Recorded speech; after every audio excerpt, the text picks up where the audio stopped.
If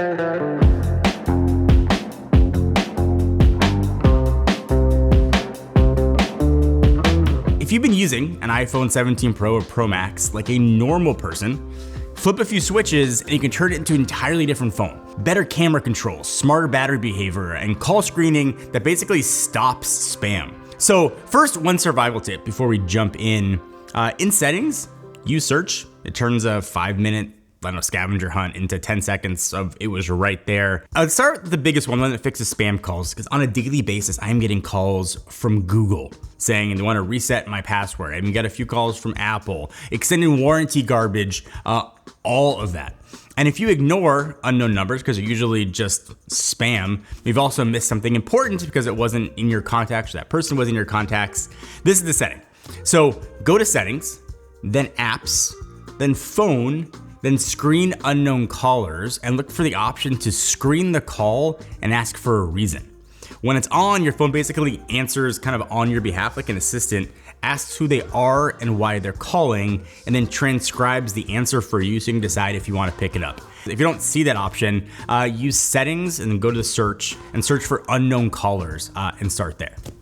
All right, so the camera stuff, because this is where I think the Pro phone starts acting like a pro, but only if you know where Apple hid the switches. If you shoot sports, use a lot of zoom, like you know the pain. You zoom in and you're zooming in really far, and suddenly the shot becomes unstable because even if your hand shakes a little bit, it looks like, huge jitters on your display. There is a little telephoto preview window that pops up when you zoom in far enough. It looks like clutter at first, but there's a trick. The move is to ignore the big shaky view and compose using that small window. It seems like a small sea change, but I guarantee you if you use this, you'll get way better shots in zoom. Visual intelligence is way more useful on screenshots than it is in the camera. Apple shows it like you're sort of pointing your phone at a restaurant menu in real life, but the version you'll actually use is when you screenshot something like on your display and you want to get more information on it. So take the screenshot, tap the preview, and you'll get options like translating text, searching an image, asking about what you're looking at. In certain cases, even pulling details into your calendar. If you want the full detail that your phone's capable of that you paid for, you need to enable the resolution control so you can actually toggle into higher resolution shots when it matters. Go to settings, camera, formats, and turn on the resolution control option. Apple's naming changes depending on how your settings are laid out, but you'll know you found it when the camera app gives you a clear way to switch into high resolution mode. Most of the time, the default is usually fine. If I'm taking quick shots, whatever, my family being chaotic at home, I don't need giant file size. But when you get that perfect moment, whatever it might be for you, and you're gonna crop in later and you just want a good shot, flipping that high resolution mode is how you keep the detail instead of getting that why does it kind of just look soft and not great when you zoom in? If you've got AirPods, you actually already own a really good upgrade for video when your phone is farther away. So connect your AirPods, which obviously probably should be already, start recording video, open Control Center, and look for an input or mic option in the camera controls. If it's there, switch the input to allow your AirPods. Now the mic is basically on your head instead of across the room. It takes your video from I set the phone on a shelf and hope for the best when trying to record yourself to this is actually really good and usable in our case, stuff that we could use for a video. If you don't see the input option, it can be picky depending on the app and setup. So don't force it. Try it in the stock camera app first. The front camera has a few tricks too that most people never touch because they assume a selfie camera is a selfie camera. There's a framing toggle, lets you shift the crop for different orientations without doing the whole rotate and recenter dance. It's a small thing when you're filming yourself. It's kind of weirdly freeing too. Hold the phone comfortably, tap once and the framing changes without you redoing everything. Kind of like you're a, one person crew. All right, so here's a tip that's less about the settings on your phone and just generally more about protecting yourself. So I have a Flipper Zero, if you don't know what that is. It's basically a little, let's say, kind of slightly hacking tool. And messing around with it has made me generally paranoid about public Wi-Fi. The amount of unencrypted data just chilling around an airport or a coffee shop is absolutely insane. It took me maybe 5 minutes to figure out how to sort of see what people around me were potentially doing on their phones. 5 minutes, and I don't have the expertise very much. So I never connect to public networks without this video sponsor NordVPN running first, ever, and you shouldn't either. It is terrifying.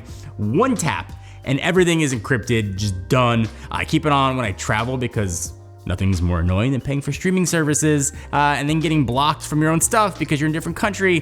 They have a feature called Threat Protection Pro that runs in the background and blocks phishing sites and sketchy fake online stores before you even land on them. You don't even need to be connected to a VPN server for that site to work. Setup on iPhone is like a 30-second job. Download it, sign in, and connect. NordVPN is the fastest one out there, so it shouldn't slow anything down either. If you're on any public Wi-Fi, there should be a no-brainer. Links down below, nordvpn.com/Rettinger. Pretty good deal going on too. They'll give you 4 extra months free if you sign up down there. They also have a 30-day money-back guarantee, so there is zero risk to you. nordvpn.com/Rettinger. Do it for your data, because I guarantee you there's something on your computer that you don't want other people to see. If you shoot video, this next one is an absolute must.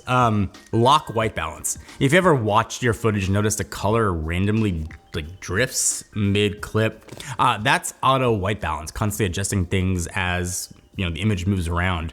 It makes the footage feel kind of amateur, even if the actual shot is good. So to fix this, go to Settings, Camera, Record Video, scroll down and turn on lock white balance. Now the color will stay consistent through the clip. It's kind of setting you turn on once, generally forget that it exists, but I promise you will notice it every single time you shoot. So now for a feature that isn't for fun, I think it's generally perfect for family photos, spatial photos. So open a photo in your library and look for the little depth or spatial icon, tap it, let it process, then you can kind of tilt and move your phone. You get this layered parallax effect that makes the photo feel like it has depth. I tried it on older photos of family and dogs and it worked perfectly. It's also really cool, side note, on the lock screen as a wallpaper. So Center Stage is another one that's, I think, better than it sounds. On FaceTime and then supported apps too, it keeps you framed as you move around, and it can pull back if someone else walks into the shot, like 2 people on a FaceTime call, for example. I used it on a call with my parents and my daughter, and her friends were kind of running through the room. The camera kept people in the frame without me having to touch anything. If you do a lot of video calls, this, I think, makes the phone feel a lot smarter. If you want more social, shareable camera features, dual capture is awesome. It lets you record the rear camera and the front camera at the same time. So you can capture what you're filming and then your reaction in kind of one take. It's a perfect moments where I think reaction is like half the story. I was filming my son pitching, and I was kind of watching myself as I was doing it. It was a cool dad moment. All right, so back to video quality, because if you bought the Pro or Pro Max, you can actually use the camera. ProRes is worth knowing about. You enable it in settings, in camera, and formats. Once it's on, you can choose ProRes recording in the camera app. HDR is the easy option that looks great without extra work. Log is there if you want to grade footage later and you sort of care about workflow. Huge warning though, ProRes eats storage like I have never seen before. You can get around that by connecting to an external drive over USB-C when you're doing long clips, but just know storage is gonna go real fast. People who shoot RAW then wonder where their storage went. If you use ProRAW, check your ProRAW format settings so you can use space more efficiently. If it's available on your phone, it keeps editing flexibility, but the file size aren't as massive. If you shoot a lot of RAW, there's a difference between enjoying the camera and constantly managing storage like all the time. So there's also a setting that feels too basic to talk about, which is, I think, why it helps.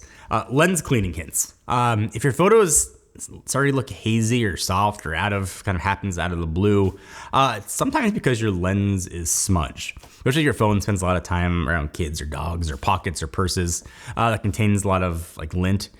So turn on lens cleaning hints in settings, camera, and your phone will kind of nudge you if it detects that the lens is dirty enough to affect quality. So battery is a big one. None of the camera stuff matters if you're living, at 10% by late afternoon, like your phone is trying to die on purpose. There's an adaptive power mode that is meant to be smarter than the old like low power mode approach to make everything kind of feel slow.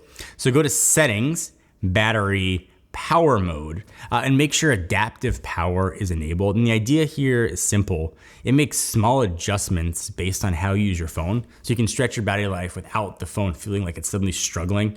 It is subtle, which I think is the way the battery features should be. If you plan to keep this phone for a long time, set a charge limit. It's kind of like a grown-up setting. That kind of is gonna pay off later. In battery charging options, choose a limit.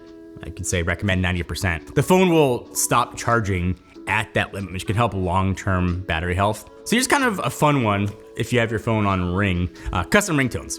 If you have a short audio file, any short audio file, you can set it as a ringtone without kind of trying to figure out where iTunes went on your computer. So in Files, find your clip, hit share, and then look for the ringtone option. If you don't see it, the clip is usually too long or the file format's not playing nice, so trim it down and then give it another shot.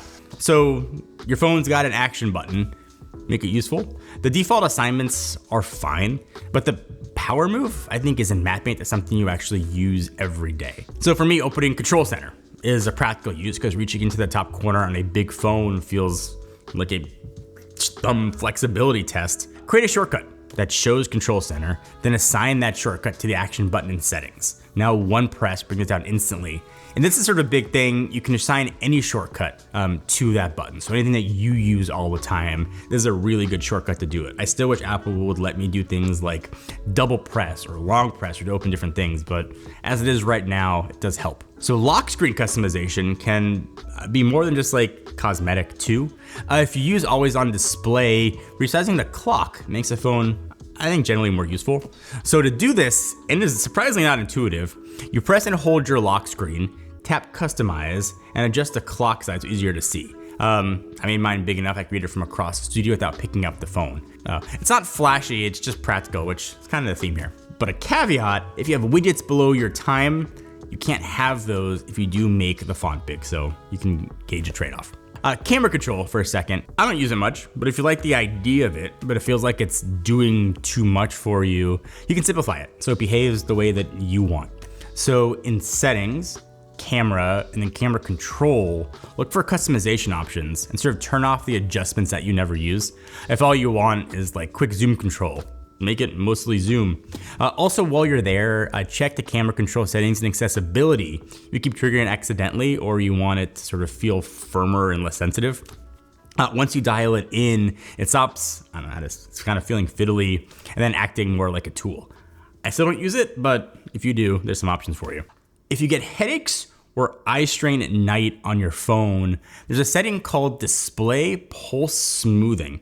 It's in accessibility under display and text size. I don't know why it's there. OLED dimming is what it's called that can bother some people at low brightness. And the setting changes how the screen behaves to reduce that pulsing effect. It's not a miracle for everyone, but if you ever felt like your eyes getting tired after scrolling in bed, it's worth trying. Another setting that makes the whole phone feel quicker is haptic touch speed. Go to settings, again accessibility, touch, then haptic touch, and switch it to fast. So now long press actions will trigger quicker, and menus, I think, feel more responsive, and the phone won't have that kind of pausing thing when you press something. Photographic styles are also way more useful if you treat them like an editing tool and not like a commitment before you shoot. Most people never touch them because they don't want to guess in that moment where they want the shot. You don't have to. You can kind of take the photo, then in photos, you can adjust the style after the fact. Undertones are great for improving skin tones without making people look weird. And the mood option can give you a different look without sort of turning your photo into a filtered mess if you want to keep it subtle. Keyboard tips are next, and these are the ones that I think make you feel like you suddenly just got faster using your phone. Some of these probably know some of these, but you can long press shift and slide to a single letter for a capital without toggling anything. You can long press the number key and slide to the number without switching keyboards. And the best one is turn the keyboard into a trackpad. I've been using this for years. I'm surprised people still don't know it. But if you long press on the space bar, you can move the cursor like a mouse. So if it's you or you got kids or a person in your family who gets motion sickness in the car, Vehicle motion cues is worth knowing about. Out of my family of 5, 3 of them get sick in the car. This is really big. So again, under accessibility, under motion, turn it on and then set it to automatic. And it's gonna add subtle motion indicators along the edges of the screen. I guess it gives your brain a reference point while you're looking at your phone in a moving vehicle. I tried it on my daughter on a drive. She usually would get sick pretty quickly if she's looking down into the screen, and it helped her last a lot longer. The big thing there is just don't give them the screen, but if you're the kind of person who gets sick in the car, it's worth trying. So as I exhale, that was a list. Try 5 of these today. I think you feel the difference by tonight. And there's a tip you swear by that I missed. Let me know in the comments. We'll do an updated video on this. I plan on doing one for the iPhone Air and one for the regular iPhone 17. So a lot of tips coming. And some of these tips will work on those phones too. So hopefully it supercharges your phone. It certainly helped me get a lot more value out of mine.